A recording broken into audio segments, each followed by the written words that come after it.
Welcome to कहानियों का संग्रह। उस रात चांद की रोशनी में एक पुरानी हवेली खड़ी थी। हवेली के भीतर एक रहस्य छिपा था जिसे जानने का साहस किसी में नहीं था। अनाम एक युवा पत्रकार इस रहस्य की खोज में निकला। वह हमेशा से सच्चाई का पीछा करता रहा था, लेकिन इस बार मामला उसके लिए बेहद खतरनाक था। अनाम ने अपनी पृष्ठभूमि में एक गहरे राज को छुपा रखा था। उसके पिता, एक प्रसिद्ध जासूस, एक रहस्यमय मामले में लापता हो गए थे। अनाम को विश्वास था कि उसकी खोज उसके पिता के लापता होने से जुड़ी है। जब वह हवेली के दरवाजे पर पहुंचा तो उसके दिल की धड़कन तेज हो गई। उसने दरवाज़ा खोला और अंदर प्रवेश किया। हवेली के भीतर कली की बातों को अनसुना किया और आगे बढ़ा।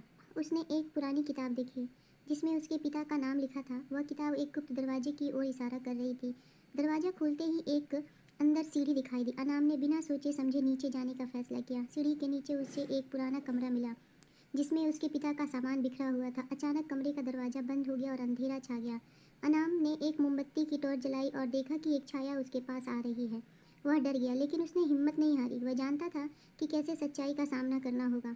छाया ने उसे बताया कि उसके पिता एक खतरनाक संगठन के पीछे थे जो हवेली के रहस्य छुपाने में लगे थे।